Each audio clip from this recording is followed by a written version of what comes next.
કર્યું કે આ મધ્ય ગુજરાતના દાહોદ, પંચમહાલ એવા 5 જિલ્લાઓની વચ્ચે એક યુનિવર્સિટી આપવી જોઈએ અને નિર્ણય કર્યા પછી તરત જ એની અમલવારી પણ કરવામાં આવી.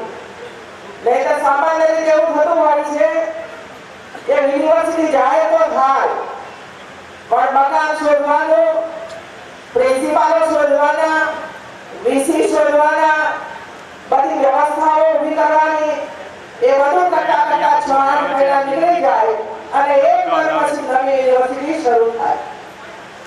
પણ એમ ન કરતા સરકારે નક્કી કર્યું હતું કે જૂનના સત્રમાંથી જ નવી યુનિવર્સિટી શરૂ થવી જોઈએ અને એટલે બહુ ઝડપથી શિક્ષણ વિભાગે બધી વ્યવસ્થાઓ ઊભી કરી અને આજે એનું આપણે ઉદ્ઘાટન કરવા જઈ રહ્યા છીએ.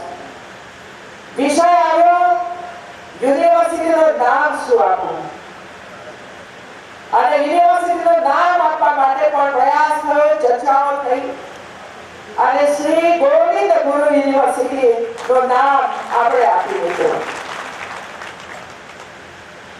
આ એક એવું વ્યક્તિત્વ હતું ભીલ સમાજનું કે જેમણે આઝાદી આંદોલનની અંદર ભાગ લઈને સમાજને જાગૃત કરીને આપણા દેશમાંથી અંગ્રેજો જાય અને આપણું પોતાનું રાજ આવે એના માટે કારાવાસ પર ભોગવ્યો.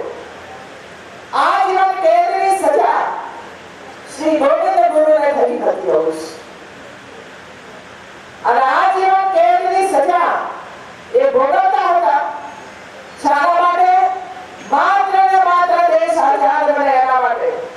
મારો ભીલ સમાજ અભ્યાસ કરતો થાય, શિક્ષિત બને, એ પ્રકારની વ્યવસ્થા વિસ્તારની અંદર ઊભી થાય, વ્યસન મુક્તિ થાય, બદીઓમાંથી સમાજ દૂર થાય, એના માટે એમનું આખું જીવન એમાં એમણે સમર્પિત કરી દીધું. એમના સારા વ્યવહારને કારણે આજીવન કેદની અંદરથી એમની સજા ઘટાડવામાં આવી અને માત્ર 10 વર્ષની સજા એને ભોગવવી પડી. અને બન્યું એવું 10 વર્ષની સજા ભોગવવાની ત્યારે એમ કહેવામાં આવ્યું કે તમારે આ વિસ્તારની અંદર પ્રવેશવાનું નથી અને તેઓ ઈડરમાં રહ્યા. ફરી એકવાર આઝાદીનું આંદોલન ચાલ્યું અને આ વિસ્તારના ભાઈઓ બહેનો ઈડર પહોંચ્યા શ્રી ગોવિંદ ગુરુને મળવા માટે કે આપ આવો અને સંબોધન કરો આઝાદી માટે.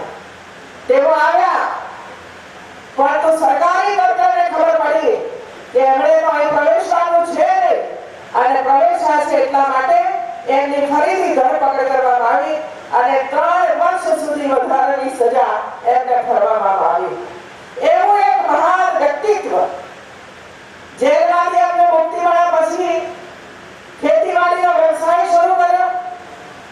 એની સાથે સાથે સમાજ સેવાનું કામ પણ એમણે આરંભ કર્યો અને પોતાના સમાજના વ્યક્તિઓ બધી બદીઓમાંથી દૂર થાય અને સશક્ત સમાજ તરીકે જીવન જીવે એના માટે એ જીવ્યા ત્યાં સુધી કામ કરતા રહ્યા. ભાઈ બહેનો, આપણે ઇતિહાસની અંદર વાંચીએ છીએ, ઘટના વાંચીએ છીએ જલિયાવાલા બાગ. જ્યારે જનરલ ડાયરે એક આમ સભા યોજાઈ હતી ત્યારે ત્યાં એમણે ગોળીબાર કર્યા હતા અને એ ગોળીબારની અંદર લગભગ 500 વ્યક્તિ ના ત્યાં શહીદ થયા હતા. એ ઘટનાને આજે ઇતિહાસના પાના ઉપર આપણે વાંચીએ છીએ, એનું વિવરણ આપણે વાંચીએ છીએ.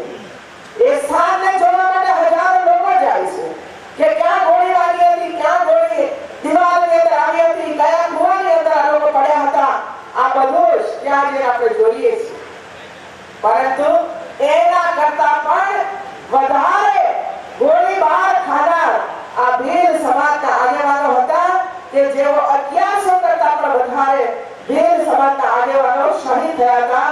ગોળીઓ લાગી હતી અને ગોળીઓની અંદર મોતને ઘાટ અંગ્રેજોએ ઉતારી દીધા હતા.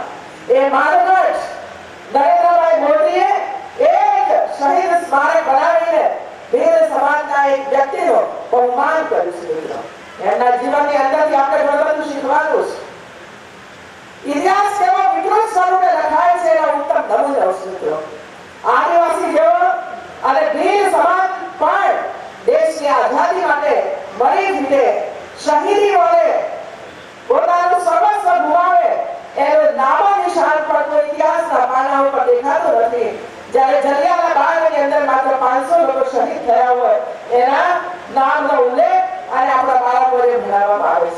પરંતુ નરેન્દ્રભાઈએ જ્યાં પણ આવી શહીદી આદિવાસી ભાઈ બહેનો વળી છે એવા સ્થાનોને પણ એક ઐતિહાસિક પ્લેસ તરીકે એમણે પોતે જ ત્યાં એનું રિનોવેશન કરીને ખામી મૂકીને કઈ રીતે ઘટનાઓ બની હતી એનું નામકરણ કરીને આજે હજારો લોકો ભાઈઓ અને બહેનો એ શહીદ સ્મારક જોવા માટે આવે છે અને એમના જીવનને વાંચે છે, સમજે છે અને વિચારે છે કે આવી અભણ પ્રજા હોવા છતાં પણ દેશ લાજ એમના હૃદયમાં કેટલી હતી એ અંદાજ એ જોયા પછી આપણને આવે છે.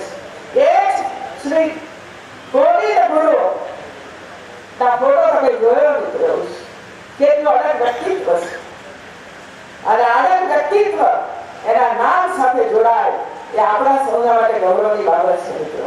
અને એટલે આજે જ્યારે યુનિવર્સિટી નવી કરવા જઈ રહ્યા છે ત્યારે શ્રી ગોવિંદ ગુરુ યુનિવર્સિટીનું નામકરણ આજથી આપણે યુનિવર્સિટીનું નામ આપ્યું છે, જેની સાથે 84 જેટલી કોલેજો જોડાશે.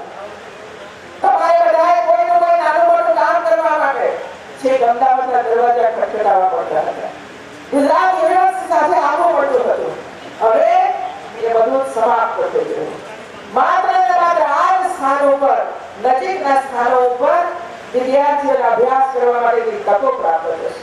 નવા કોર્સીસ શરૂ થશે અને આદિવાસી ભાઈ બહેનોને પણ વધારાની સારી ટ્રેનિંગો આપીને એ પણ આમ સમાજની સાથે ભળી જાય અને શિક્ષણ પ્રાપ્ત કરે એ માટેની વ્યવસ્થાઓ આ નવી યુનિવર્સિટીની અંદર આપણે શરૂ કરવાના છીએ. મારે આપ સૌને એટલું જ કહેવાનું છે ભાઈઓ બહેનો, મને યાદ છે 1998 જ્યારે શિક્ષણ મંત્રી બની ત્યારે આ બાજુની સ્થિતિ કેવી હતી? ન પ્રાઇમરી શાળામાં કોઈ શિક્ષક આવે, ન માધ્યમિક શાળાઓ ચાલતી હોય, ન માધ્યમિક શાળાની કોઈ વ્યવસ્થાઓ હોય, પછી તો કોલેજનો વાત જ ક્યાં કરવાની. એવી સ્થિતિમાં વર્ષોના વર્ષો ગયા મિત્રો. પરંતુ આપણી સરકાર નરેન્દ્રભાઈ મોદી રાજ્યના મુખ્યમંત્રી બન્યા, શિક્ષણ મંત્રી તરીકેની જવાબદારી ધીરે ધીરે કરી અનેક મંત્રીઓએ નિભાવી અને એમ કરીને ધીરે ધીરે જે પછાત વિસ્તારો હતા, જ્યાં કોલેજો અને શાળાઓની જે આવશ્યકતાઓ હતી એ સ્થાનોને શોધીને નવી કોલેજો, નવી હાઈસ્કૂલો, મોડેલ સ્કૂલો, એકલવ્ય સ્કૂલો આપીને આ વિસ્તારના બાળકો પણ અભ્યાસ કરી શકે એના માટે રાજ્ય સરકારે કરોડો રૂપિયાનો ખર્ચ કરીને તમારા સવલતો માટે આ બધું આપણે ઊભું કરીશું. હવે વિશેષ એ વાત છે, શાળા આવી, કોલેજ આવી, હોસ્ટેલો આવી, આઈટીઆઈ આવી, આ બધું થોડા વિસ્તારોની અંદર છે. પ્રશ્ન આપણા માટે એ છે કે એનો લાભ લેવાનો છે. એનો લાભ કેવી રીતે લઈ શકીએ? તમારા દીકરા દીકરીઓ એનો લાભ કેવી રીતે લેશે? તમારી પાસે જમીન હશે, કોઈની પાસે 5 વીઘા જમીન હશે, કોઈની પાસે 2 એકર જમીન હશે, પણ જ્યારે દીકરાઓ મોટા થાય ત્યારે જમીન વેચાઈ જાય છે. જમીન વેચાઈ જાય છે અને જમીન વેચાઈ જાય એટલે 1 એકર, અડધો એકર જમીન દીકરાના ભાગે આવે.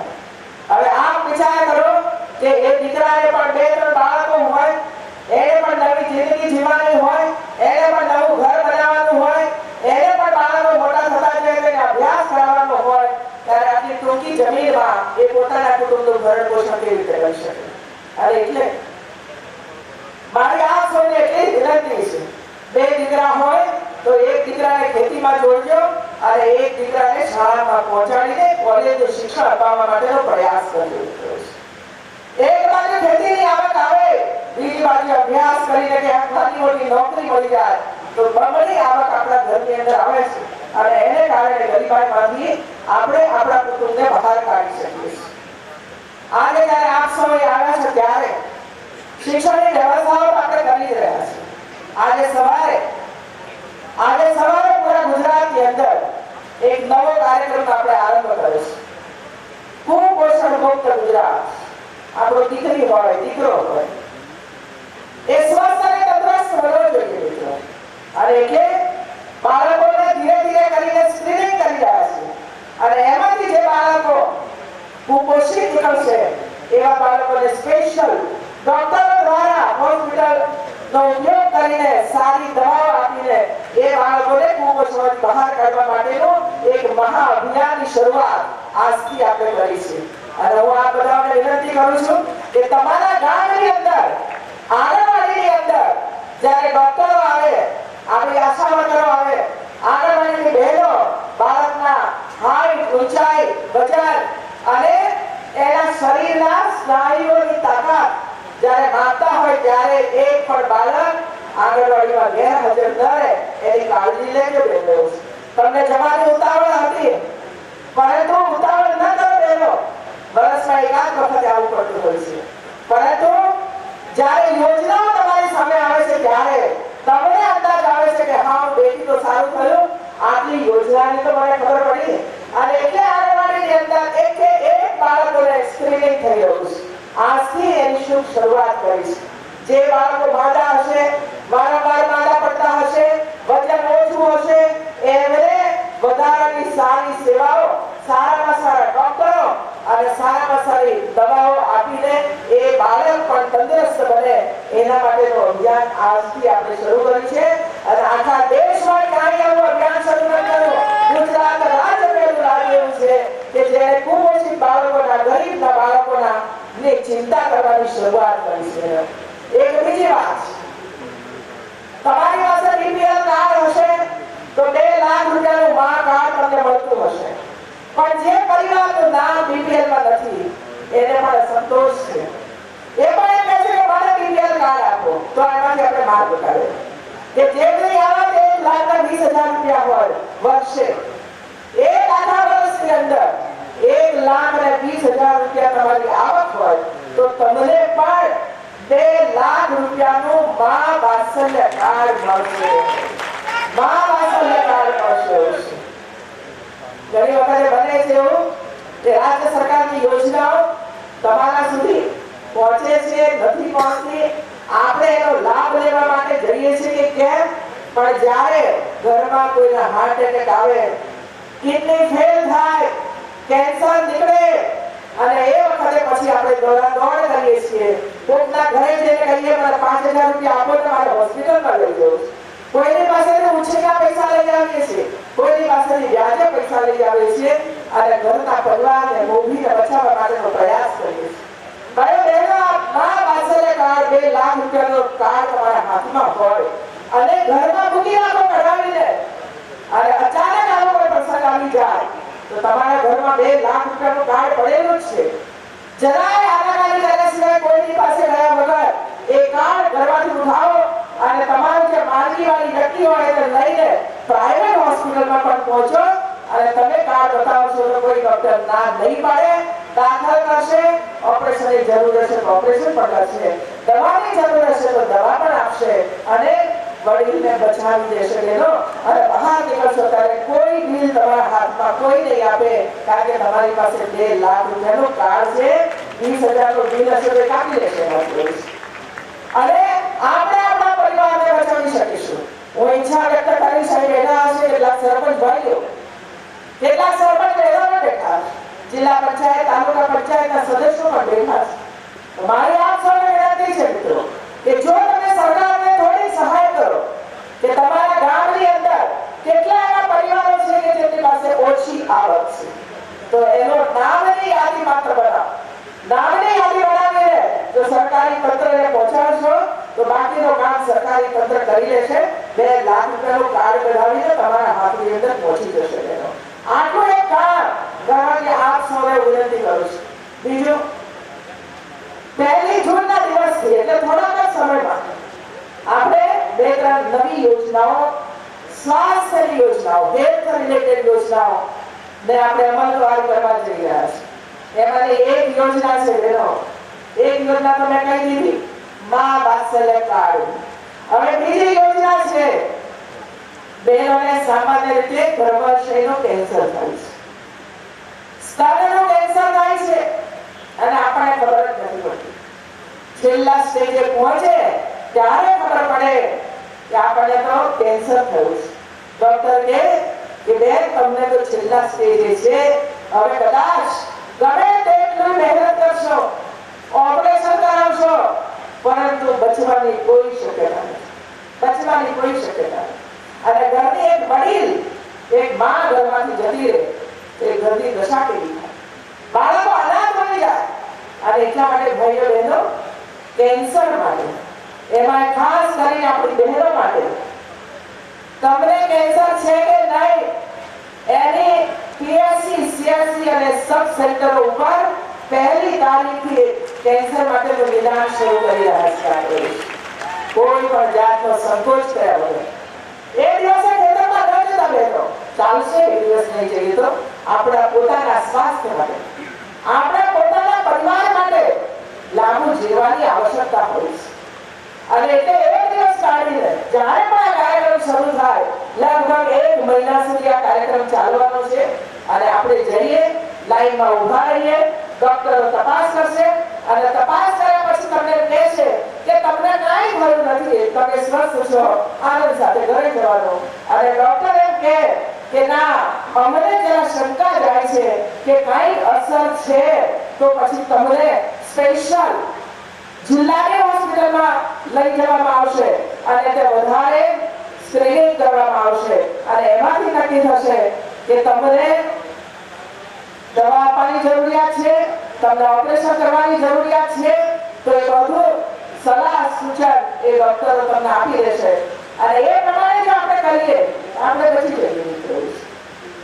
અને એટલા માટે આ કાર્યક્રમનો લાભ ઉઠાવજો. બીજો ભાઈઓ બહેનો બધાના માટે છે. લગ્નમાં જઈએ એટલે 2-4 લાડુ તો ખાઈ જ જઈએ, જેટલું મળે એટલું ખાધું, પણ આપણું શરીર પચાવશે કે નહીં પચાવે એની કાંઈ ખબર નથી હોતી. અને એટલે હવે ડાયાબિટીસ માત્ર 60 વર્ષની ઉંમરે થાય એવું નથી બન્યું. હવે તો 5 વર્ષની ઉંમરે કે 10 વર્ષની ઉંમરના બાળકોને પણ ડાયાબિટીસ નીકળે છે. અને એટલે એક બાજુ બાળકોનો તો ટેસ્ટ આપણે કરવાના છીએ, પણ ડાયાબિટીસનો ટેસ્ટ પણ કરવામાં આવશે. ભાઈઓ બહેનો, કોઈ પણ આવીને ડાયાબિટીસનો ટેસ્ટ કરાવી શકે છે. 1 જૂનથી એ પણ કાર્યક્રમનો આરંભ થવાનો છે. માત્ર 1 ટીપું લોહી લેવાનું, 1 જ ટીપું. પેલું સ્વાય ઘોસીને લે છે ને, એવું નથી બહેનો, એટલે ગભરાતા નહીં કે મારું લોહી લઈ લેશે. માત્ર 1 ટીપું લોહી લેશે અને ગ્લુકોમીટરની સ્ટ્રીપ ઉપર 1 ટીપું મૂકી દેવામાં આવશે. અને 2 સેકન્ડની અંદર એ મશીન કહી દેશે કે તમને ડાયાબિટીસ છે કે નહીં. હવે ના હોય તો ખુશીની વાત છે. અને ડોક્ટર એમ કહે કે હા, બોર્ડર ઉપર છે, થવાની શક્યતા છે, તમે આટલું સાચવજો, તો આપણે એટલું સાચવીશું, તો પછી ડાયાબિટીસ નહીં થાય. અને જો ડાયાબિટીસ નીકળે તો ડોક્ટર સલાહ આપશે કે તમારે આવી ગળ્યું નહીં ખાવાનું, તમારે ભાત નહીં ખાવાના, તમારે આવું નહીં ખાવાનું, આ બધી સલાહ સૂચન આપશે. અને આપણને એમ લાગે કે મારે હજુ લાંબુ જીવવું છે, તો ડોક્ટરના કહ્યા પ્રમાણે પછી આપણે કરવાનું. અને એમ લાગે કે ના, ભગવાનના ઘરે વહેલા પહોંચવું છે, તો પછી ભાગી આપણે. તો આ ડાયાબિટીસ ટેસ્ટ આપણે શરૂ કરવાના છે. એ ઉપરાંત હું તો શિક્ષણ ક્ષેત્રે વર્ષોથી જોડાયેલી, અને અમારા અધ્યાપકો બધા શિક્ષણ ક્ષેત્રે જોડાયેલા છે. આપણા બાળકોના દાંત, હવે તમે જરા જઈ તમારા ઘરના બાળકોના દાંત જોજો. બસ મારું વાત કરવાનું.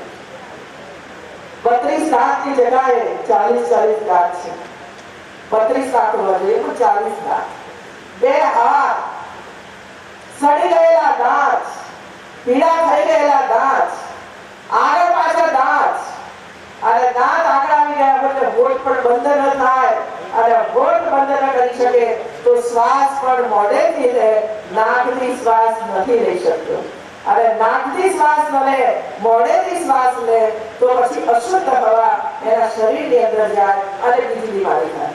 અને એટલે શાળા આરોગ્ય કાર્યક્રમ જ્યારે શરૂ થશે ત્યારે બીજું બધું તો અત્યાર સુધી આપણે કરતા આવ્યા, પણ હવે એની અંદર એક વધુ ઉમેરવાના છીએ.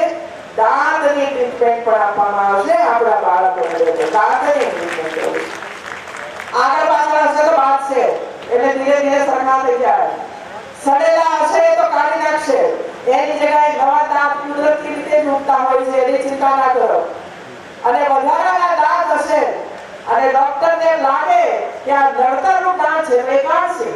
અને હવે દાંત કાઢવામાં કોઈ તકલીફ પડતી નથી, કારણ કે એનું બેનું કરી દેવામાં આવે છે. અને એટલા માટે ડરવાની પણ જરૂરિયાત નથી. પરંતુ જ્યારે આ કાર્યક્રમ શરૂ થાય ત્યારે આપણા બાળકો સાથે શાળાની અંદર જાય, પ્રાથમિક શાળામાં જાય અને દાંતની ટ્રીટમેન્ટ કરાવે, એવી લાગણી હું આ બધાની વચ્ચે વ્યક્ત કરું છું. એ ઉપરાંત હું તમારા કાર્યકર્તાઓને કેટલાક બાળકો એવા જન્મ્યા છે, જન્મે છે, ભવિષ્યમાં જન્મશે પણ ખરા, જેમના હોઠ તૂટેલા હોય છે કે નહીં? હોઠ તૂટેલા હોય છે. નાક અને મોઢું એ એક જ દેખાય તમને, નાક જુદું ના દેખાય, મોઢું જુદું ના દેખાય. કોઈ વખતે કાન પણ તૂટેલો હોય એવા બાળકો જન્મે છે, પરંતુ આપણને ખબર નથી હોતી કે આનું પણ ઓપરેશન શક્ય છે, આનું પણ ઓપરેશન શક્ય છે. પણ પૈસા ના હોય, ક્યાં જવાનું એ ખબર ના હોય, કયા ડોક્ટર આ કામ કરે છે એ પણ ખબર ના હોય. એટલે એવું ને એવું બાળક મોટું થતું જાય અને તૂટેલો હોઠ છે એ વધારે ને વધારે પહોળો થતો જાય. ને જ્યારે લગ્ન પ્રસંગ આવે અને દીકરીનો સત્કાર કરવાનો પ્રસંગ આવે ત્યારે એને સાંભળવા મળે કે ભાઈ એ તો તૂટેલા હોઠ વાળી છે, એને પસંદ ના કરાય. દીકરાને પસંદ કરવાના આવે તો છોકરી જ કહી દે કે ભાઈ મારો આવો તૂટેલા હોઠ વાળો છોકરો ઘર નથી જોઈતો. આવા સામાજિક પ્રસંગો ઉભા થાય છે. અને એટલે બહેનો ભાઈઓ, આવા બાળકો તમને ક્યાંય પણ નજરે પડી જાય, અત્યારે તો જ્યાં હોસ્પિટલો છે, જે બાળકોનો જન્મ થાય છે ત્યાં સૂચનાઓ અપાઈ ગઈ છે કે આવા બાળકો જન્મેલા હોય તેની યાદી બનાવો અને એના ઓપરેશન કરો. પણ જે જન્મી ગયા, 5 વર્ષના થઈ ગયા, 10 વર્ષના થઈ ગયા, એવા બાળકો ક્યાંક ને ક્યાંક તો હશે. અને એટલે એવા બાળકો જો ગામમાં હોય ત્યાં નજરે પડી જાય તો તમે એની યાદી બનાવીને જો નજીકના સેન્ટર ઉપર, હેલ્થ સેન્ટર ઉપર આપી દેશો તો એ કલ્યાણનું કામ, એ પુણ્યનું કામ તમે કર્યું છે એવું માની અને એવા બાળકોના પછી માઇક્રો સર્જરી દ્વારા એ બાળકના હોઠ ને નાક ને બધું સીવી દેવામાં આવશે. કોઈને ખબર નહીં પડે કે આ જન્મે ત્યારે હોઠ તૂટેલા હતા અને અત્યારે સંધાઈ ગયા છે. આ માઇક્રો સર્જરી અને ધીરે ધીરે કરીને મેડિકલ સાયન્સ એટલું બધું આગળ વધ્યું છે કે એમાં કોઈ તકલીફ આપણને પડે એવી નથી બહેનો. તો આવા અનેક કાર્યક્રમો જૂન મહિનાથી આપણે શરૂ કરીએ છીએ અને હું ઈચ્છીશ કે સમાજના આગેવાનો, ગામના સરપંચો, ચૂંટાયેલા સૌ સદસ્યો પોતાના ગામની ચિંતા કરે. ત્યારે આપણે ફરજના ભાગમાં આવે છે.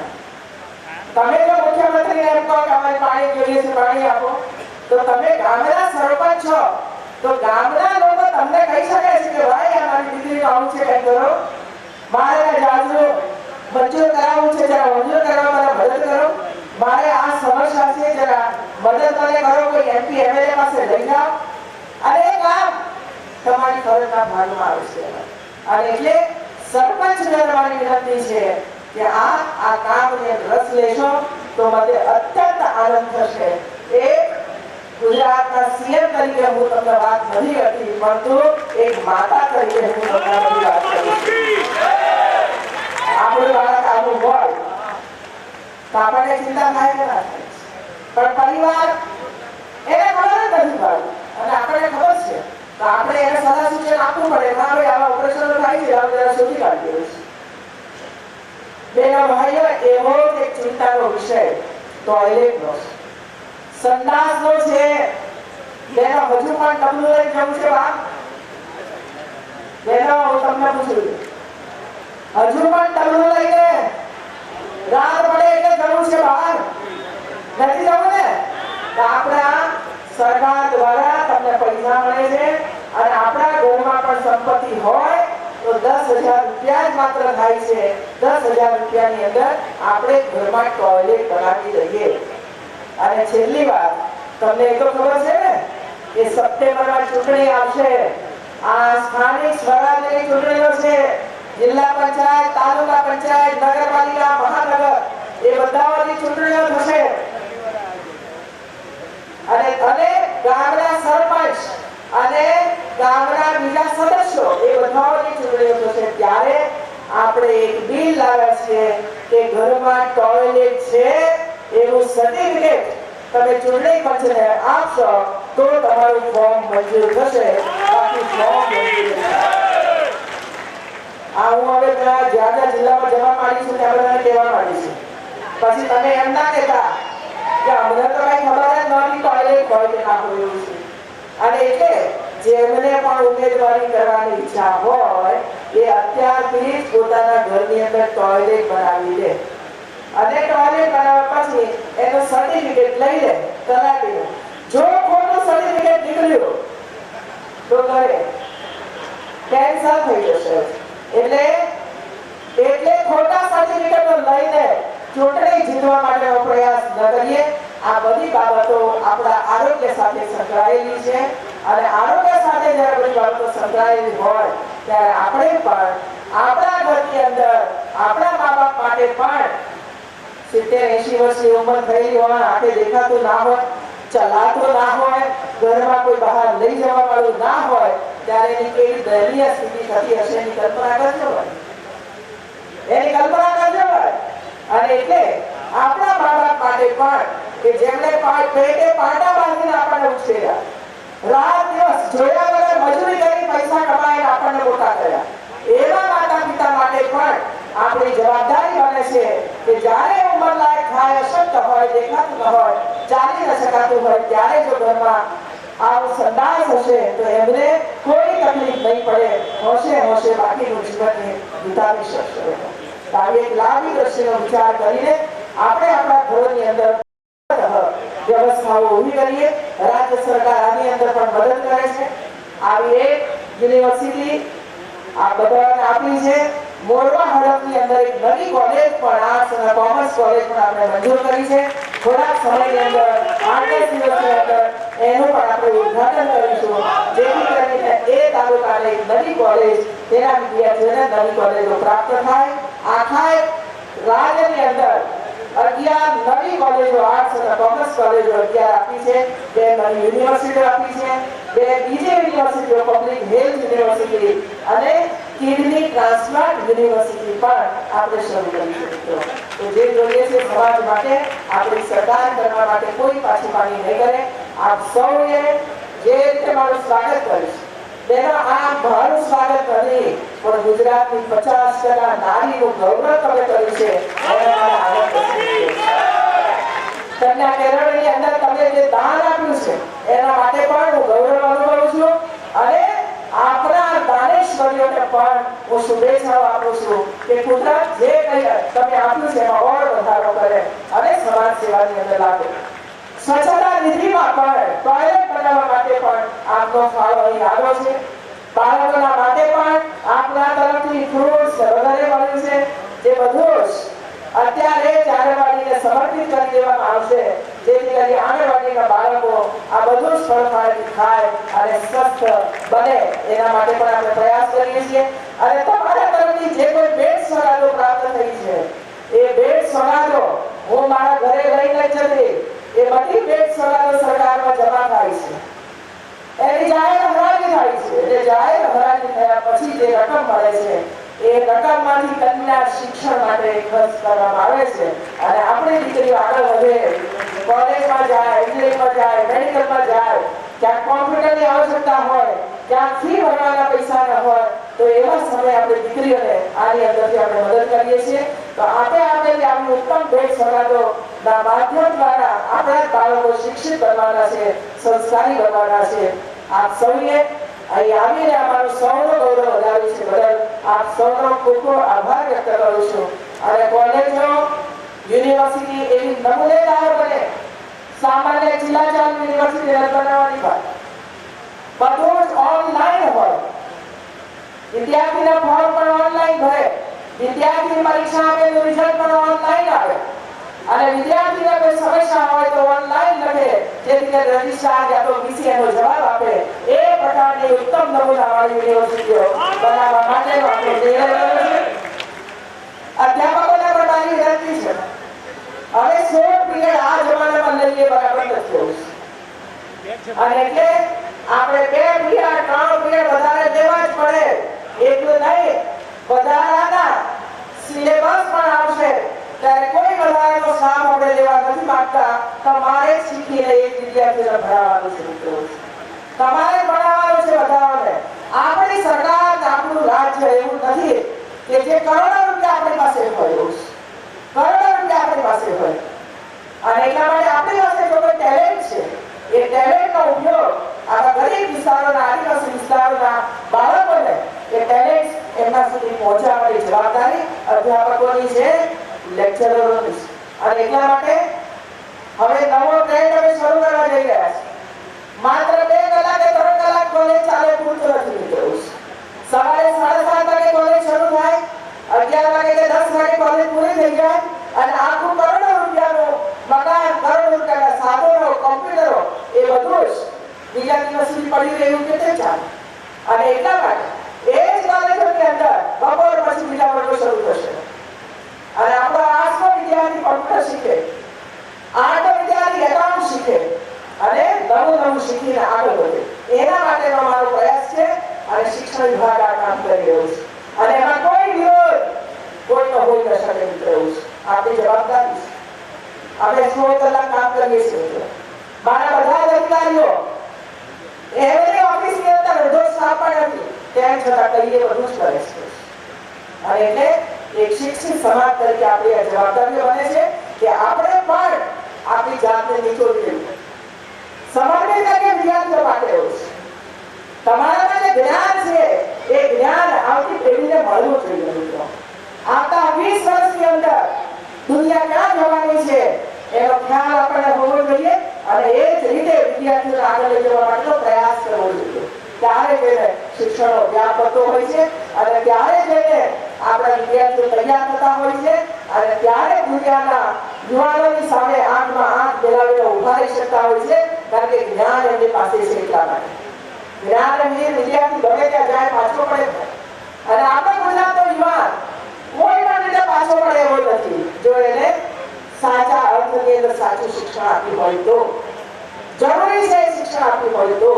અને એટલા માટે યુનિવર્સિટી જ્યારે નવી બની રહી છે ત્યારે નવી યુનિવર્સિટી ઓક્સફર્ડ યુનિવર્સિટીને પણ ટક્કર મારે એવી યુનિવર્સિટી આપણે બનાવવા માટે વિચાર કર્યો અને એ રીતે આપણે આગળ વધીશું. એમાં કોઈ ખાનાખરાબી ચલાવી લેવામાં નહીં આવે, કોઈ ખાનાખરાબી ચલાવી લેવામાં નહીં આવે અને એફિલિએશન કોલેજો હશે, જે કે ખૂટતું હશે કોલેજોની અંદર એ પણ એમને પૂરું કરવું પડશે, એ પણ એમને પૂરું કરવું પડશે. ને જે નિયમો છે એ નિયમોનું પાલન પણ કોલેજોએ કરવું પડશે. અને એટલે અત્યારથી કોલેજના ટ્રસ્ટીઓ, કોલેજના પ્રિન્સિપાલો જ્યારે જોઈ લે તમારી કોલેજની અંદર શું ખૂટે છે તે અને જે કંઈ ખૂટે છે એ બધું જ આ 2 મહિનાની અંદર કોલેજોની અંદર મૂકવા માટેનો પ્રયાસ અમારી લાગણી છે મિત્રો. કોઈ પણ રીતે ગુજરાત પાછું ન પડવું જોઈએ મિત્રો. આ કલ્પના કરો, હું ચાઇના જઈને આવી, હોંગકોંગ જઈને આવી, ગુજરાતના વિદ્યાર્થીઓ, ગુજરાતના યુવકો આખા હોંગકોંગને સર કરી છે મિત્રો. દગદગો ઉભો કરે છે એ લોકોએ, કઈ તાકાતથી કરે છે કલ્પના કરો છો. આખું માર્કેટ એના હાથમાં છે, આખું માર્કેટ. અને ચાઇનાઓને પણ કઈ જરૂર હોય કે શીખવું હોય તો ગુજરાતના વિદ્યાર્થી પાસે આવે કે અમને શીખવાડો હોય, આ તમે કેવી રીતે કરી. આ તાકાત જ્યારે આપણે વિદ્યાર્થીઓમાં હોય ત્યારે પછી આપણે પાછળ કેવી રીતે રહી શકીએ. પાછળ રહેવાય છે. વિદ્યાર્થી આગળ લઈ જવું કામ આપણું છે, કામ પ્રિન્સિપાલનું છે, કામ અધ્યાપકનું છે, કામ શિક્ષણ વિભાગનું, કામ મારું પડશે. હું એમાંથી છટકવા જરાય માગતી નથી. આપ સૌએ સ્વાગત સન્માન કર્યું બદલ આપ સૌનો ખૂબ ખૂબ આભાર. ધન્યવાદ. જય જય ગરવી ગુજરાત, જય જય ગરવી.